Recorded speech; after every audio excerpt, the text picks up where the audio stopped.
Hey there, internet friends, and welcome to another episode of That D Plus Show. Class is in session for the only show from that nerdy site that lets you know what kind of quality to expect right from the name.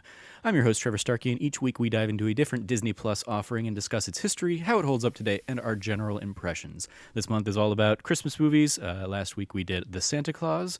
This week we are doing Home Alone, so we're going to have some fun with that. Before we dive into that, though, I want to let you know this show is made possible entirely by the support of our patrons over at patreon.com/thatnerdysite. So if you like the show and you can support us over there, we would definitely appreciate it. But if you can't, no big deal. The fact that you're listening is awesome. And of course, we would love it if you like, subscribe, rate, review, and share the podcast with your friends. So joining me this week, we have Logan Wilkinson. How you doing, Logan? I'm doing good. How are you doing, Trevor? Doing good. We just wrapped up our watch-along stream of the Game Awards, so it has been a long day. I reached a point around like 2:00 this afternoon where I was like, oh no, I'm going to crash. And I can't crash because I have a work meeting at 3, and then pretty much right after that is going to be going into Game Awards stuff and then this podcast. And so I was like, oh, it is going to be a long night. And then after we're done here, I have to edit this podcast and get it ready to go for the morning. So yeah, we are nearing, for peek behind the curtain, we're just short of like 4 hours of recording right now, with probably another hour-long pod here. So me and Trevor in it, and Trevor has to edit all this. I have to at some point in time eat dinner too. Yeah, me too. So I did not do that myself. Yet. So it's gonna be a long night for both of us here. Yeah, Cam, who joined us for the watch along stream, at some point grabbed wings in the middle of the thing. So he just went off cam for a while, and I was like, that probably would have been a good idea to do that. But we are not talking about the Game Awards. We are talking about Home Alone. So this is a fun one. In terms of why we picked it, I picked this one because I was looking through, all of the Christmas offerings that Disney Plus has, and it just kind of rose to the top of the list of, hey, these would be one of the good ones to really dive into, and it's just so ingrained in my childhood. For me in particular, as a little blonde boy who was circa Macaulay Culkin's age growing up. I could not tell you how many times I was asked to do the like slap hands on the face and scream little moments from Home Alone, and like looking back, and I'm like, I don't look anything like Macaulay Culkin. I don't think I ever did. I have a much rounder face in particular, but yeah, it was I was constantly asked to do that growing up, and so like there's a weird nostalgia going back to that, and this is probably the first time I've really revisited it in quite some time. So, what's your history with Home Alone there, Logan? Yeah, I loved Home Alone. It's a Christmas classic, right? I mean, obviously, but it's one of those ones that I feel like, it's always on ABC Family's like 25 Days of Christmas. I feel like every year for the last like 20 years kind of thing. But even more than that, like I feel like me and you are a good age to have kind of grown up with either Macaulay Culkin having been a big deal or the afterglow of it, and the same with like Home Alone, where it's like either like we were alive when it was like a big deal, or it was like the aftermath of like that still just being huge.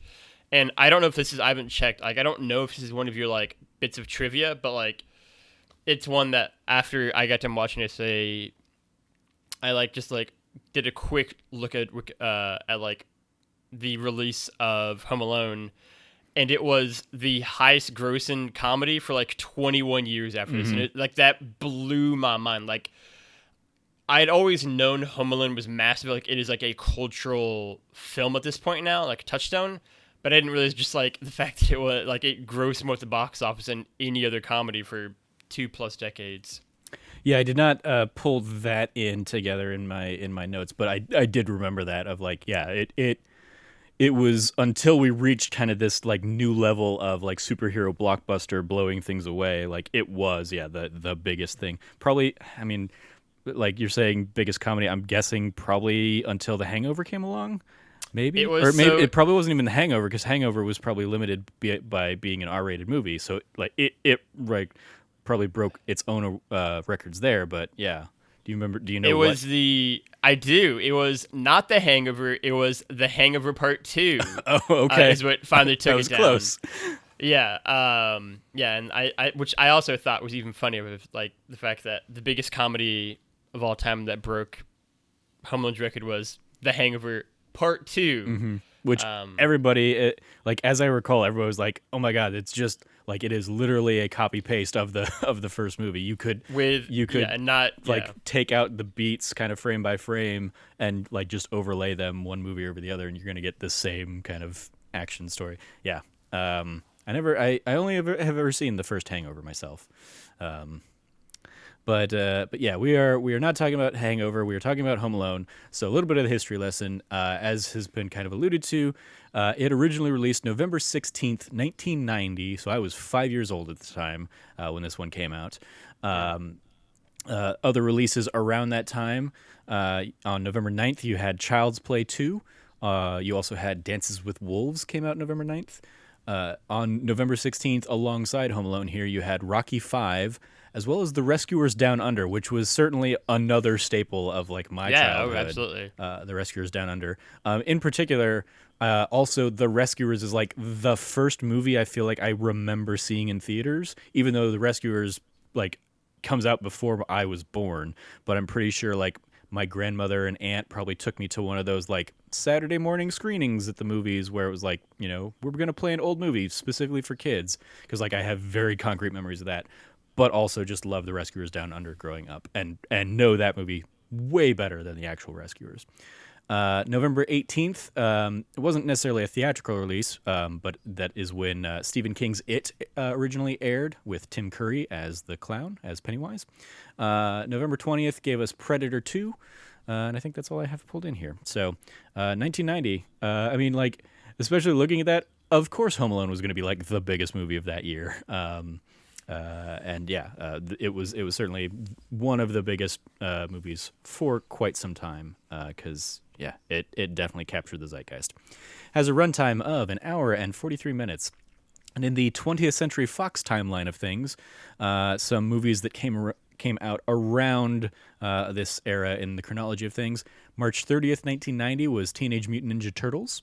July 4th, 1990 was Die Hard 2, which is a weird thing to think that came out in 4th of July because it is a much like the original Die Hard, and I will argue this against Snowbike Mike, who tweeted out today that it is not a Christmas movie. It is absolutely a Christmas movie, and Die Hard 2 also takes place at Christmas, so it's weird that came out 4th I would of July. argue Die Hard 2 is like the one that's like low-key even more of a Christmas movie. Yeah.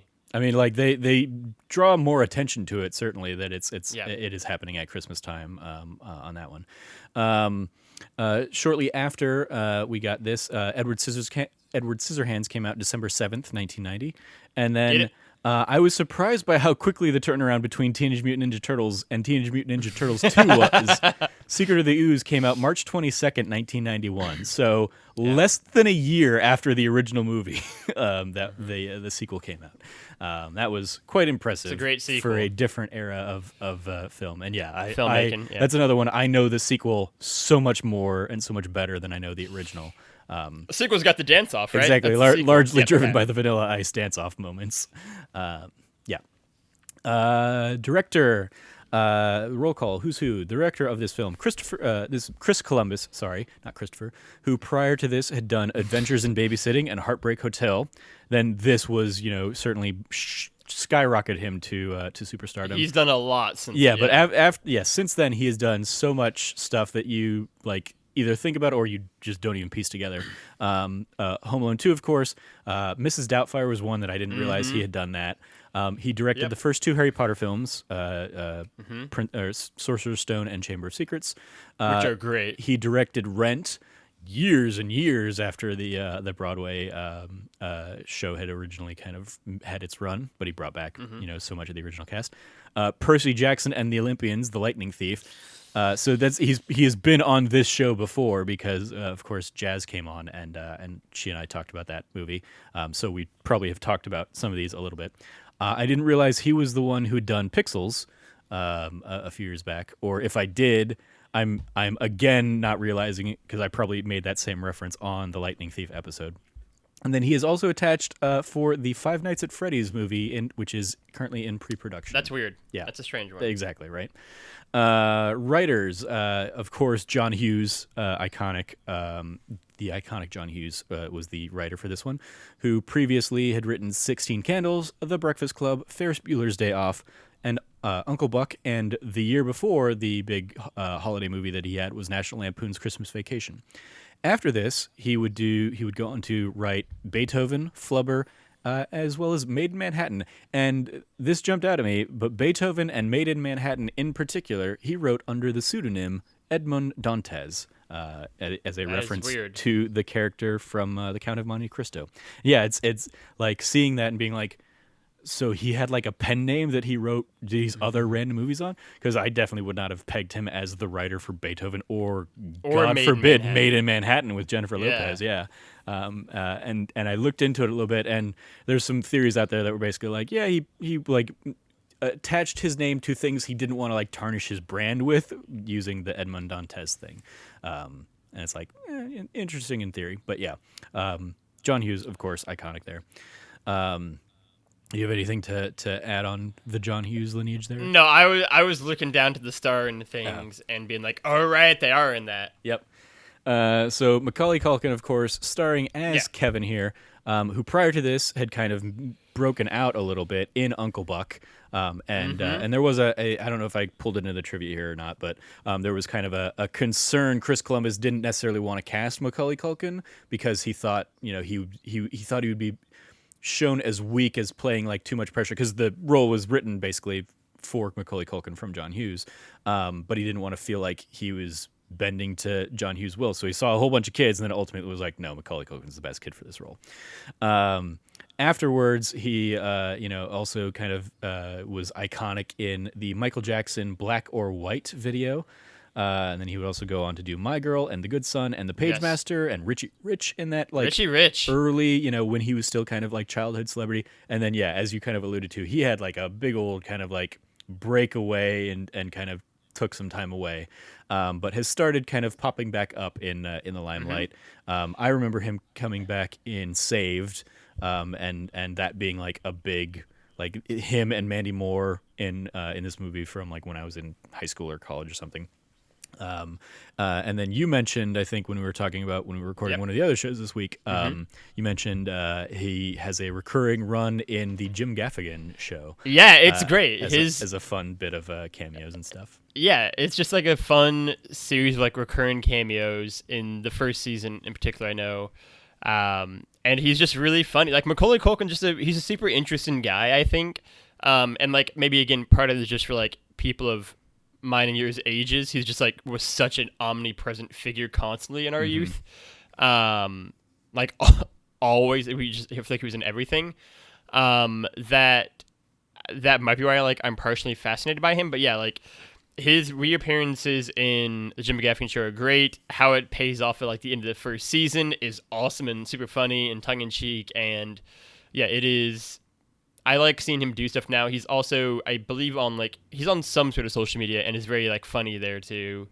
And yes, I'm happy to see him doing well now as well. Yeah, he's definitely been out there on Twitter for a while and just killing the game out there. And I've seen him more and more recently kind of revisit the role of Kevin in commercials and stuff. Like I want to say it was a Google Home commercial or something where he basically like was old Kevin McAllister, and I think they even brought back like Joe Pesci to come in and basically like, oh, it's him setting up all the booby traps, but with the Google Assistant or whatever. Joe Pesci, speaking of him, playing Harry here. Prior to this, he had done Raging Bull. He also a veteran of Michael Jackson music videos, having been in Moonwalker and Smooth Criminal. He, of course, was in the Lethal Weapon series as well, also Goodfellas. And then after this, he would go on to do My Cousin Vinny, Casino, and most recently, The Irishman. I was surprised looking at Joe Pesci, like given like his iconic status in my mind of just kind of like as an actor, he has like surprisingly few credits. I'm gonna say he was like only in the 40s or something like that in terms of like actual work he'd been doing. So it was like, I was surprised by that. I know that he took like a bit of a break. I mean, yeah, he retired like years ago, Yeah. and Irish, like he only came back for Irishman as like a favor to Scorsese, I think. I know that like it was Casino, and then I don't know if you have it on the list. A Bronx Tale too, Mm. I think was another one with like that was like one of the last things he had done, and then he like kind of because even before he like officially retired, he had like semi-retired, kind of around like that mid '90s after Casino, Bronx Tale era. And then you were just like done for good for years until The Irishman. So one that I just remembered, Gone Fishing, with him and Danny Glover. Like that, for some reason, that just popped into my head as it's a movie I definitely saw like growing up. And I don't know why. My dad probably took me to it or something. Daniel Stern, being the other half of the Wet Bandits there in Marv. I highlighted this back when I did the Frankenweenie episode, but he was in the original Frankenweenie short as the father character in that. He, of course, was the iconic narrator of The Wonder Years. He would go on to be in City Slickers after this, as well as Rookie of the Year, and the voice of Dilbert in the Dilbert animated series. Yeah, go ahead. I was just gonna say again, as someone who had done a City Slickers podcast with John O'Peck over by the We Are 8-Bit crew, he's a huge fan of Daniel Stern, which I really enjoyed. So we talked quite a bit about him and how talented he is in, among other movies, Home Alone. And so it's kind of a nice little full circle moment from that. Yeah. Catherine O'Hara playing Kate, a.k.a. Kevin's mom in this. Prior to this, she had done Beetlejuice and a lot of like SCTV stuff and sketch stuff over the years. But Beetlejuice was really like her only big movie prior to this, I think. Since then, she would go on. She was the voice of Sally in Night Before Christmas, which I believe we're going to probably try I did not know next week. Yeah, I didn't catch that until doing the Frankenweenie movie, because she's also in the movie of Frankenweenie. She's the mom in that. I didn't pull that in here, but no, I did. Hey. She's also in the Christopher Guest movies like Waiting for Guffman and those Best in A Show? Mighty Wind, Best in Show. She is in both series of Unfortunate Events adaptations, playing different roles. Is she? Yeah, she was. She's the judge in the movie version with Jim Carrey, and then she runs like the sawmill, right, or the lumber mill. Oh, in the that's my Neil favorite Patrick book. Harris I didn't know that. series. I haven't seen that season. Yeah, that's my favorite. Yeah, let me second book. Yep. She came back and was in both. As I mentioned, she was also in the movie Frankenweenie, and then, of course, most recently, she has been the mother, Moira Rose, in Schitt's Creek for 6 seasons. Emmy Award winning an performance. Emmy, in this final in the final season, along with the rest of the core cast. Every other, yeah. I did not originally have him pulled in here, but I was so I was so enamored and enjoyed his performance in this that I pulled Roberts Blossom in. Who plays Marley, aka the scary neighbor. Prior to this, he had done Close Encounters of the Third Kind, Escape from Alcatraz, and Christine. And then following this, he would go on and he was in Doc Hollywood with Michael J. Fox. And I just really liked his performance in this. So I wanted to give him a shout out and give him some love. A couple other just kind of like lesser characters, but I wanted to give a nod to, of course, John Candy here playing Gus Polinski, the polka king of Milwaukee or something. Had prior to this done Spaceballs, as well as Planes, Trains, and Automobiles, and Uncle Buck, and he was also in The Rescuers Down Under, which came out the same day as we touched on earlier. And then he would go on to be in Rookie of the Year as well. As I believe an uncredited role as the announcer, and then of course Cool Runnings. He was in that as well as the coach. And then this is one I just didn't piece together until like revisiting it and coming back on this. But Kieran Culkin, or Culkin, right? Kieran Culkin. Kieran Culkin. Yeah, I misspelled his name there. Is Fuller. So like cousin to Kevin, but in real life, of course, one of his younger brothers. Who this was, I think, one of his first real roles. He's so young. I have to absolutely, imagine. yeah. Afterwards, he of course would go on to do Father of the Bride, and he was in all of those movies. I first remember seeing him in a weird indie movie that I like remember almost nothing about, but I remember going to the indie theater down on Mill Avenue. years and years ago by ASU, a movie called The Dangerous Lives of Altar Boys. And then, of course, he was hilarious in Scott Pilgrim versus the World, and most recently has been in the TV series, the HBO series Succession. So yeah, great cast. I also give a nod to one of the kids was Big Pete from The Adventures of Pete and Pete, which was a show I definitely watched like every episode of growing up, but it's another one I just remember almost nothing about. But seeing him pop up, I was like, I'm pretty sure that was Big Pete. And Little Pete, of course, being Danny Tamborelli from Grand Theft Auto 5. Some of the trivia here. Joe Pesci deliberately avoided Macaulay Culkin on set because he wanted Culkin to think he was mean. Joe Pesci kept forgetting that he was filming a family movie during his character's on-screen outbursts, so director Chris Columbus advised him to say fridge instead of the F word. Which is the most Joe Pesci story you can possibly imagine. Absolutely, yeah. Catherine O'Hara revealed in a 2014 interview that Macaulay Culkin still calls her mom. That's a lovely little moment. I love that, yeah.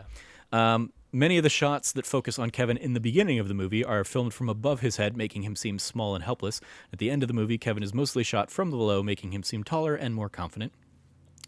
Joe Pesci and Daniel Stern felt indifferent about the movie's potential during shooting, so they intentionally gave over-the-top performances, neither one of them believing this movie would become a massive success, which of course it did. John Candy improvised all of his lines. There's a trademark of writer and producer John Hughes, who also had the 5 students from The Breakfast Club improvise when they told each other why they were in detention. Writer and producer John Hughes was worried that mothers would never believe a family could forget one of their kids. Chris Columbus recalled, John really filled in every possible logic hole, and the audience always bought it. So I put the doc together before I went back and rewatched the movie. And so as I was watching the movie, I was kind of like paying extra close attention to all of the things he does to really set up how they would forget Kevin. And largely it's that, weird, obnoxious kid that's just there for the head count stuff. But it is even stuff like, a ticket gets thrown away when the milk is spilled or whatever. Like a ticket and or a passport or whatever. So something gets kind of tossed there. And then obviously he's, sent up to his room. And because they overslept, of course, everybody's kind of like thrown for a loop. Well, and because Fuller wets the bed, Fuller doesn't go up with him. It's just him by himself up there. Exactly, yep. And so I'm just like, it's really well done, actually. Yeah, absolutely. And then lastly, I have in here, John Williams stepped in when the original composer backed out. The filmmakers never thought they could get Williams, but he saw an early cut of the movie and was enchanted. And this is something I meant to look it up at work because Home Alone is one of the films that's out there that orchestras like put together. And I don't remember if it's one that the Phoenix Symphony recently did as like they play the movie and the orchestra basically plays the soundtrack live, or if it was one that we had scheduled for this coming season that ended up we had to cancel. I don't remember where that fell because I've only been with the symphony for like 2 months of a season, really technically. But it was one of those things like I would never have thought about that as a movie for that kind of thing. But then when realizing that it is a John Williams soundtrack and kind of just hearing some of that music just immediately takes me back to this movie. There was a lot of it that I like thought was Nightmare Before Christmas music, which is weird. But yeah, it was just kind of like hey, cool that John Williams is, attached to this as well, because John Williams is pretty much always money. Yeah, I would say. So how does it hold up? What did you think of Home Alone coming back to it all these years later, Logan? Home Alone's fantastic, right? In the simplest way possible, it is a lot of players doing what they do at like almost the peak of their talent. Like you get like peak Joe Pesci, peak Daniel Stern, like Macaulay Culkin, like at like his swing. You get in like the like kind of tail end of like the golden age of John Hughes. You get Chris Columbus doing like an awesome kind of thing that like kickstarts his career. It's like Catherine O'Hara, like John Candy, like. So many people are just like at like their best or like in the kind of that like golden age of like where they're like really just crushing it, and some people never lost it like Catherine O'Hara. That it's just like it works on every level. And like watching it again, because I've seen, as I'm sure you have, I've seen Home Alone dozens of times. I've seen it in this movie so much. I mean, yeah, it but was like, definitely a staple of growing up. Yeah, and being 5 at the time, so I would have been like 6. My first Christmas after Yeah. this movie came out when we had it on VHS. I probably like drove my parents crazy watching this movie. Yeah, and like this being the first time that I had seen it, maybe in like a couple of years now, I'm like all the way through. It's great. I mean, like and hearing the John Hughes story even about like, I don't think people are gonna think you like a mom would forget her kids. I'm like, I'm gonna fill in every detail. And like that pays off in the fact that like the movie is just so well put together, and there's so much care put into all the different parts to it. I think. I mean, Macaulay Culkin as Kevin is fantastic. We'll get to it a little bit later on, but like I definitely want to mention it again. Like his dynamic with the next door neighbor is really beautiful. It's always been like among my favorite parts of the entire movie. Even more so now, like watching it yesterday, which is when I watched it. Their scene together in the church, I think, is just absolutely beautiful. Yeah. And it's just such a joy. It is a joyful, funny movie with a lot of heart to it, and it is a classic for a reason, is what I will say.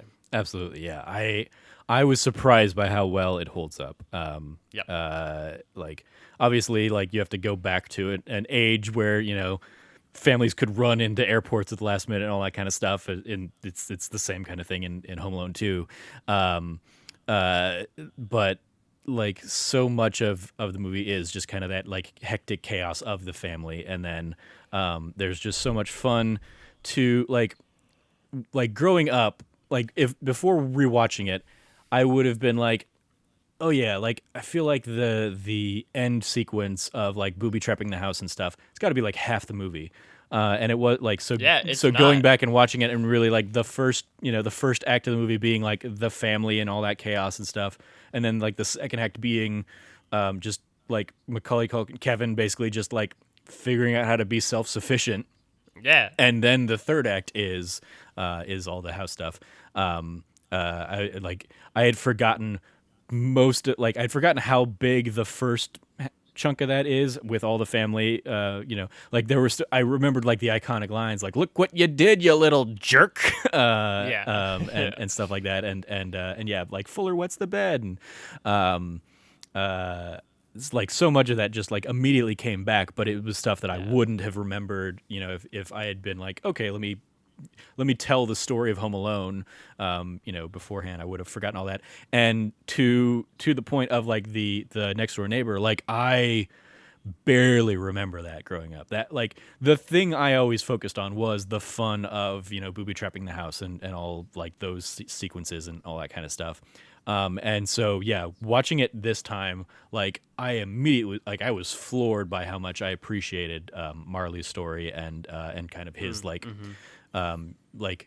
his falling out with his son, and the reason he's in church is to see the daughter, and yeah, that like great beautiful scene between him and Kevin, kind of convincing each other, like telling each other the things they need to hear for the rest of the movie, kind of thing, was really just a very special thing. Like I was like, why am I crying at Home Alone?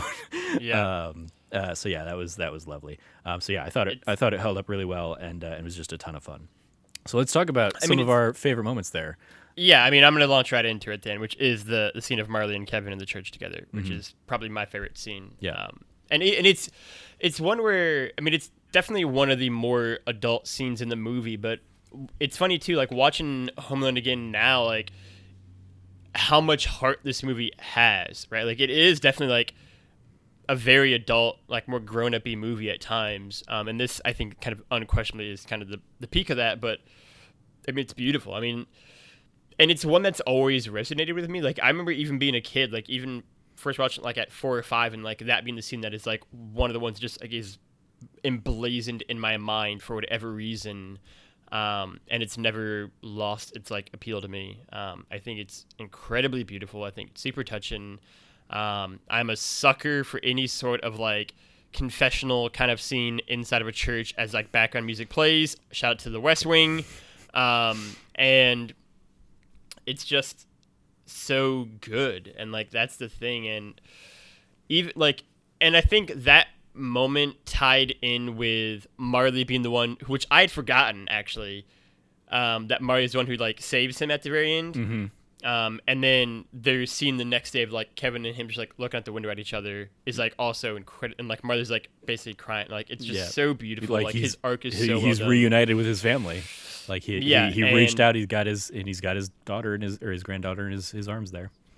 and it's just such a like truly, truly, truly beautiful, like magical scene. And like you kind of said, like telling the other one what they need to hear, and pushing the other one to kind of do the thing that they wouldn't have maybe without the other's kind of push and advice and feedback.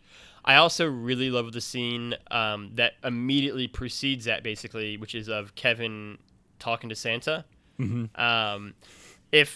Because again, it's a very similar thing of like this, like the Santa is just like talking to Kevin and they're having like an actual like honest conversation, and like Kevin again can just bear that he's like really sad and misses his family and is like kind of afraid. And I think one of the things that makes Home Alone so timeless is that Kevin is like the essential like child id, in a lot of ways, but he's also someone who the movie never really talks down to, and the movie never treats as he's an idiot or that he's stupid. The movie very much recognizes that Kevin is, he's a 6 or 7-year-old, and that is like a lot of conflicting emotions and a lot of conflicting feelings, but like at no point in time does it ever make the joke that like, oh, he's just a kid, he's dumb kind of thing. It's like, no, like they treat him very responsibly, right? Like they have him have these like real conversations and a moments, and I think arcs throughout the movie and the way that he impacts other characters, right? Like one of my favorite quotes, which isn't like a section or topic in the show, but would be when again talking to Santa and Kevin just going, I know you're not the real Santa, but you work for him. Mm-hmm. And it's just like there's so much, I think, humor laced with like realness in this movie. And anytime Kevin kind of has his interactions with other people, I always love it. Yeah, I another iconic thing that I just remembered was of course the Angels with Filthy Souls. Absolutely, that's like one of the iconic fake movie within here, and I'm trying to remember. I'm looking at it right now to see if I can find it, because it recently popped up in another movie where it was like they put it in as a placeholder and then they just kept it in there. Detective Pikachu, that's where it was. Like if you watch Detective Pikachu, like at one point Pikachu is just watching that movie, and it's like, that's the fake movie from Home Alone. Why is Detective Pikachu watching the fake movie from Home Alone in that universe? But yeah, like that. I remember that, and it's not in this, but I remember in of course the Talk Boy becomes an iconic prop and toy used in that vein of that like fake movie kind of thing in Home Alone 2. And I remember like Talk Boy being like the coolest toy that I wanted growing up. That is another Home Alone ingrained memory in there. But yeah, just the iconic just gangster style, like they just nail you filthy animal. Exactly. I mean, that's like one of the iconic lines of the 90s, I feel like. Yeah. And like I'll give you till the count of 10. 1, 2, 10. And the way they use that, and like the way he uses that repeatedly, like I especially like rewatching it, I had an appreciation for how much that movie disturbs him the first time he watches it, but then he like Batman uses that fear against the criminals kind of thing, but also on his way to using it against Marvin Harry, he used it against the pizza guy. Because it works perfectly because of course it does, because it was written specifically for this movie. But yeah, that whole like the recurring motif of that whole thing was just a fun little gag there. And then of course, like I'm still a sucker for like all of the ways that he just kind of gets one over on Marvin Harry, and I love when they do, like when he does kind of lure them to the other house that he has called 911, on behalf of or whatever. I love that like it's a callback to it's one of the other houses they burgled, and so like he gets in there and just the basement is flooded because that water has been running for what, like a week at that point or whatever. Yeah. And I love that that's just like a detail that could have easily been like overlooked or forgotten or maybe underplayed or downplayed, but it's there, and the cops kind of say like, aha, so now we know every other house you hit, and it kind of of course really kind of throws them for a loop. But I don't remember if it was Cinema Sins or if it was Honest Trailers. Somebody did a video a couple years back that was basically like they reached out to like actual like medical professionals and kind of like did a like clip by clip. How many times over would Harry and Marv die in this movie based on all the like the trauma and that they experience? And I want to say like, Joe Pesci probably dies 3 times and Marv dies 5 times throughout the movie based on the lighting their heads on fire or falling off of things or whatever kind of stuff. And yeah, I just remember that being like nobody would have really survived that because they just would have been beat to super hell. Go ahead. I mean, I was just gonna say, I mean, like, like the actual final like section of him just like defending the home is, I mean, obviously iconic. I mean, this is one of those movies that is like has maybe like the most iconic status of like anything that certainly of the episodes I've been on. I feel like where just like there's so many iconic moments and scenes and lines and characters, and like it's just one where like that whole thing is like has to be one of the most like copied, plagiarized, like lampooned, spoofed, parodied, like movie scenes of like anything in the last like 30 years. And for good reason. Like it's just, again, Home Alone is just such a well executed movie. Like everything is set up to like what they're gonna do and how they're gonna do it. Like the recurrent gag of like just like seeing the spider like crawl throughout the house to how that finally pays off. Like they just do small, subtle things that just like pay off so well, and I think the home sequence is just like all of that coming together. Yeah, the sequence in particular of the tarantula, I love the tarantula, and like this movie definitely like established my fear of tarantulas growing up, as I'm sure it did many a children. But I love just how much Daniel Stern goes for broke on that scream when the tarantula is put on his face. Like it's iconic. It's iconic. It is phenomenal. Oh I was in a play a number of years ago we did called 12th Night of the Living Dead. And it was 12th Night, the Shakespeare play, but with zombies. And basically the premise is as the ship is sailing for Illyria, it gets hit by a meteorite and just turns everybody onto it that's on it into a zombie. So Viola shows up at the island as a zombie, and then all of her line, like everybody else, just continues doing the show as if she's like saying all this flowery language, and they're saying they're responding in kind with the Shakespeare or whatever, and then slowly just everybody starts getting like bitten and turned into a zombie. And at one point, I was playing like one of the princes or the king's like servants or something like that, and Viola bit my neck, and I grabbed I got to use like a squib. And so I just had like blood like shoot out of my neck, and I did like a blood curdling scream, and I don't think I realized it at the time, but I was definitely channeling Daniel Stern in that moment as she like she bit my neck, and then she like grabbed my hair and like lifted me up and dragged me off stage, and I just screamed the whole way off, and everyone was like, I didn't know you could make those kinds of noises, Trevor. And especially as somebody who has like a lower register kind of voice, it was definitely a fun thing to do every night, was to just scream bloody murder at the top of my lungs to do that. And that was immediately like what I went back to when I heard Daniel Stern do that scream in this, and because it was just like, well done, sir, bravo to you for really going for that moment. It's also leads into one I think one of the funniest scenes in the whole movie, which is him then trying to like squish the tarantula on Joe Pesci's chest, and like that whole like him just being like creeping towards it, just being like, shh, yeah, Marv, what are you doing, Marv?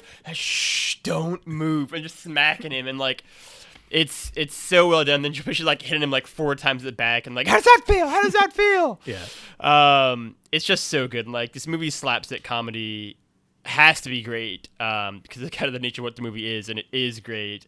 And Daniel Stern and Joe Pesci maybe because they didn't think it would be that great, just fully commit to it. And Danielson in particular, and it's just it's really wonderful. Yeah, and I love the like the way the things like leave an imprint, like the seeing the iron, just like the iron imprint on Daniel Stern's face for like, you know, the end of the end chunk of the movie, or seeing Joe Pesci's like just burned off top of his head kind of thing. I also, speaking of Joe Pesci, I had completely forgotten that he's casing the house as the cop at the beginning. Like I'd completely blocked out that it's that really whole smart sequence to really set that up and establish that and all that stuff. And one of that, the fact that the gold tooth, like Kevin remembers that, and that's what, you know, like keeps him like wary of him down the line.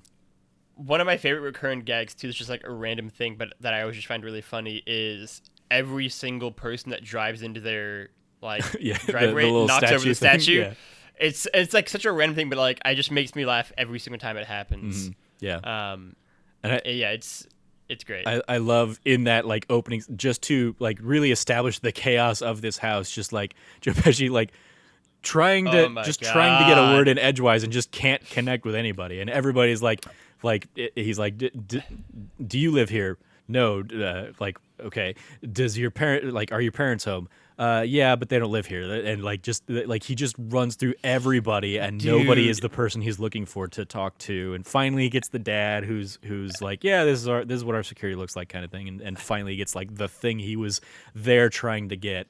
But yeah, I love that little sequence. His throwaway lines too, as he just goes like, "Of course, why would nobody lives here? Just kids, no parents." Yeah. It's like he just keeps getting more and more exasperated, and just like is talking to himself basically. But it's so funny. Like I feel like Joe Pesci doesn't do a lot of comedies, but like the few that he's in, which is mainly Home Alone and My Cousin Vinny, he's so good. And Lethal Weapon, I would argue Lethal Weapon, yeah, and like he's always so good, and like his just like throwaway flippant, like just like one-liners, as he just gets more and more annoyed as the cops standing there. It's like, none of the kids seem to live here, none of their parents live here, but they're all here. Is just it's wonderful. Yeah. I'm trying to think if there are any other moments. I love the final gag of Buzz screaming, "Kevin, what did you do to my room?" Because that's definitely like the one thing that like hasn't been paid off after just how much he wrecks that room. I had forgotten. This is just like one of those, like everyone has, I feel like, where they're just like the random scenes of a movie where like for no discernible reason they're just like burned into your brain, and they're not like an important scene like the church scene that I talked about earlier. Just like they're just shit is happening. And the two for Home Alone that I always think on like immediately are just Kevin climbing the shelves and breaking it is like burned into my brain, and then Kevin taking Buzz's BB gun and shooting out all the like sports figures, and then like the thing is another random scene that's just like burned into my brain for no reason. But like I always think about those scenes when I think of the movie. I mean, yeah, same. Like the shelves one in particular, because I'm pretty sure I recreated it probably one too many times in my house, climbing things that I shouldn't have been climbing and breaking stuff. And then yeah, like the BB gun thing, I remember growing up being super mad that we didn't have a laundry chute thing like that. Yes, that I could do that with, because that would have been so much fun with like Nerf cool. guns and little army guys or whatever. So yeah, like I would be, you know, angry that I had to go out and do that outside in the lawn or like and stuff like that. But yeah, again, just like the way so much of that stuff is set up. I also like I just was so endeared by Kevin's wardrobe in the opening stuff, where he's just like nice like plaid button up thing in, you know, jeans and a belt, like like his shirt's tucked in and stuff. He's just so adult and put together. And that first thing was, I was like, what? Like, be a kid, dude. Just be like, why are you so straight laced? You're like a narc, Kevin. What the hell? But yeah, I like, just like that was just so much fun to see him kind of play around that. Like it, I'm very tempted to just sit down and like go and watch Home Alone 2 after this. Yeah. If I wasn't so exhausted from just a long day of everything else, I probably would. But Yeah. but yeah, it's definitely like it was so much fun kind of revisiting this. Frank originally was planned on he was gonna hop on and do this as well with us, but he has been having some internet troubles, so he sat out. But he had some he also had glowing things to say, talking about just how great the film was. So yeah, Home Alone 2 absolutely holds up. Any other favorite moments you want to give some love to, give a shout out to? Just I mean, like all of it, right? Like I mean, I'll save like my last like effusive praise for like the next question you're about to ask me in terms of like its report card. But yeah, I mean, there's so many great scenes. I one that I love. So we mentioned earlier, like Catherine O'Hara is just phenomenal in this, in everything she's doing. I had like her scene with John Candy is just a ton of fun because of course you got like a couple of like long time improv friends from Canada, Yeah. just having a blast with that whole sequence. But I really love her making the sales pitch to the old lady to try and like switch, and she ends up getting the tickets from her and the husband. But like the old husband being like, she already has all these things. She doesn't need any of that. She doesn't like. No, she doesn't need any of this stuff you're trying to sell her, lady. Just let us go. We want to go home. And then finally, her like breaking down, being like, "It's my son. I like, please have a heart." Kind of like that whole sequence was just like a great moment for her to shine. Yeah. Shout out to Emmett Watkins Jr., who I recently saw on Twitter, basically tweet out. Sorry for the plane flying overhead if you can hear that on my end. But Emmett Watkins Jr. tweeted out because Catherine O'Hara posted a video that was basically her today doing. It wasn't from this one, but probably from Home Alone 2. The Kevin like freaking out and then fainting. Because I was like, oh, it's not from this one because that all happens just on the plane and she's just kind of sitting there. So it has to be Home Alone 2 where she's doing that. But she basically recreated the scene as like a TikTok or something like that. And Emmett Watkins Jr. Was out there saying like, oh, like this, like none of y'all told me that this lady from the Schitt's Creek gifs that you all keep posting was Kevin's mom from Home Alone. And I was just like, you break my heart, son, that you don't know that you didn't realize that you. She also doesn't look that much different. Yeah, like she's very much like the same Catherine O'Hara, just got some extra years on her at this point. But yeah, that was that's another reason that maybe this bubbled up to the surface of like movies to do here on that D Plus show.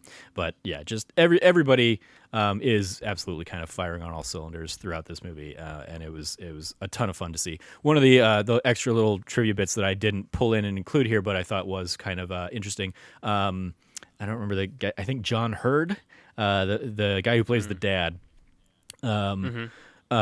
Is another one that like didn't have any faith in the movie in the first one, and when he was proven so vehemently wrong by that, he apparently at the for Home Alone 2, like on the first day of shooting, basically broke character while they were filming a scene to like publicly apologize to Chris Columbus for not believing in him for the first film. So and Chris Columbus has said that out there somewhere there's like footage of John Hurd kind of making that apology to him, that he kind of holds that dear a little bit.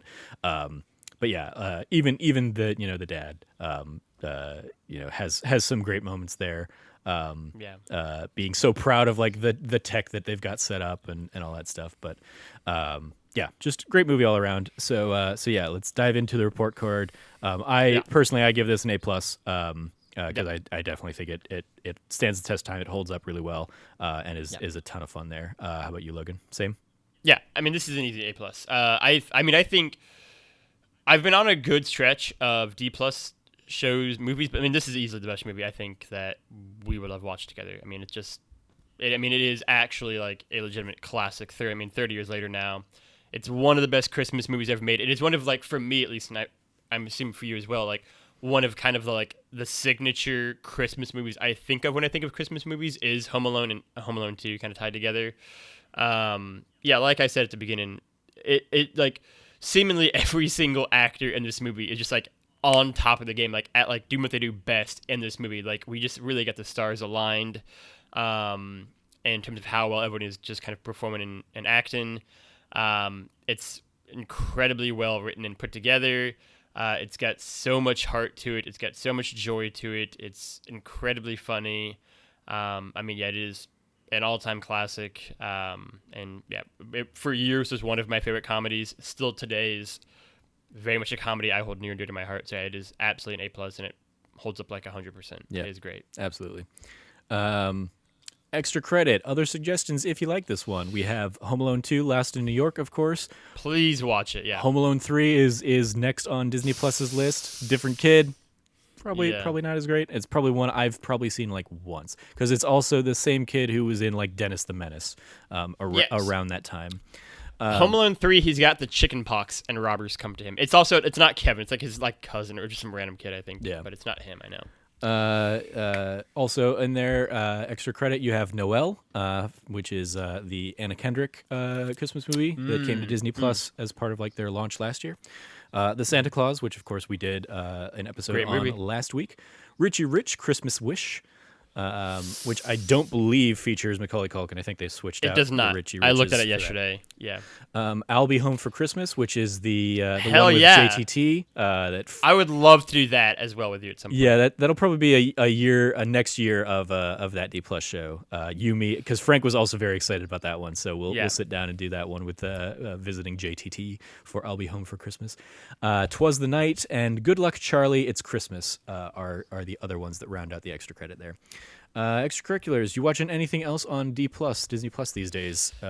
We are hot on the tails of all of the big Disney Plus news, which I admittedly haven't even had a chance to really digest because we went straight from I caught a little bit of that, but then I was straight into to setting up the stream for the Game Awards, so I haven't had a chance to really dive into everything. But I have not either.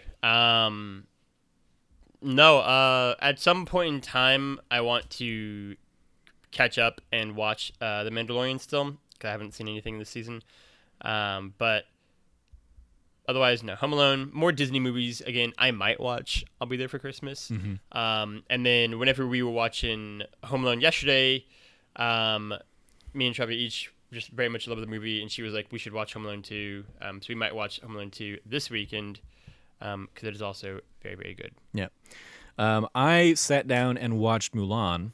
In addition to, I have been keeping up with The Mandalorian and all that stuff, but yeah, I sat down and watched Mulan, which finally came out of the like premium access or whatever version of it finally came to just normal Disney Plus, with like virtually no fanfare, at least in what I saw, and I kind of understand why. Like, they probably just didn't want to pour any more money into the marketing budget for that movie. Sure. Because they've already lost enough money on it since they weren't able to release it globally, and even where they did release it in China, it drastically bombed over there. And it just took it did the thing that so many of the Disney live action movies have done, where it just kind of like robs the magic of the animated versions of these movies. The fact that you lose the music as well was disappointing, and I just didn't like I didn't like a lot of the performances in it, let alone the story things they add. Just didn't really like. The biggest issue, I think, there are many issues, so I don't know if it's the biggest, but one of the big issues that it commits is that like Mulan is already a badass soldier fighter from the beginning of the movie. They introduced the idea that like great warriors have chi that allow them to do all these like crazy acrobatic and even pseudo magic kinds of things, and she is established like in the very first scene that she has chi, but she's told to hide it because she's a woman, kind of thing. And so like when she's eventually kind of there in the soldier camp and stuff, it's like, of course she's not training to be better or anything like that. She already has this power. She's already got this ability. She's just like not hiding it anymore is the only thing. And so it's just like very weird like choices that they made for the different version of this. But so yeah, I was not a fan. and it's one I just will never have to watch again. So yay, yay! There's that. Okay. I'm much more excited for. I forget the name of it. Kara, whatever it's an animated film. As one of the Disney Plus things that got announced that it's coming March to theaters as well as to like the Disney Plus Premium Access thing again. So I'm much more looking forward to that film than this Mulan one. But Mulan, yeah. so yeah, that's gonna do it for this week's episode of That D Plus Show. Thank you, Logan, for joining me to discuss Home Alone here. You can follow Logan at Lefty Logie. Anything you want to give a shout out to, Logan? Yeah, you can go watch the archive over on Twitch of me and Trevor's and Cameron's the Game Awards kind of live stream reactions and everything. We might put that up on YouTube too. I don't know. That's a Trevor question. For sure, Trevor's going to break out at least one scene probably of me and Cameron freaking out. But yeah, go check that out. It was a lot of fun to do. It was the first live stream, so, let us know what you think, I guess. Otherwise, just be excited for Game of the Year stuff coming along the pipeline. I'm very excited. Yeah, I just you're just reminding me I should go ahead and export that video. Oh crap! I didn't change the title of it, so it just said Trevor plays Immortals: Phoenix Rising the whole time. Stupid, whatever. Stupid Twitch. But yeah, I should go ahead and export that over to our YouTube. So hopefully I got that out before like all the DMCA stuff starts hitting out that one, because of course it will. But yeah, you can check out our archive of our reactions to all of the Game Awards stuff. You can also check out in addition to part 2 of my Demon Souls Let's Play, I also played through the entirety of the new Avengers campaign, Taking Aim, and I uploaded that to our YouTube. I didn't really promote that too well today, but I did upload that today. It took like 2 full days of trying to export it out to get it uploaded. So I need to figure out what I need to do to my settings to not let that happen again. But yeah, you can check out all that stuff over at our YouTube, youtube.com/thatnerdysite. Yeah, if you liked what you heard, please, once again, like, rate, review, share the podcast with your friends, all that fun stuff. And if you do feel so inclined, you can always help support us over on Patreon at patreon.com/thatnerdysite. Thank you for joining us. As always, stay nerdy, be good to each other, and class dismissed.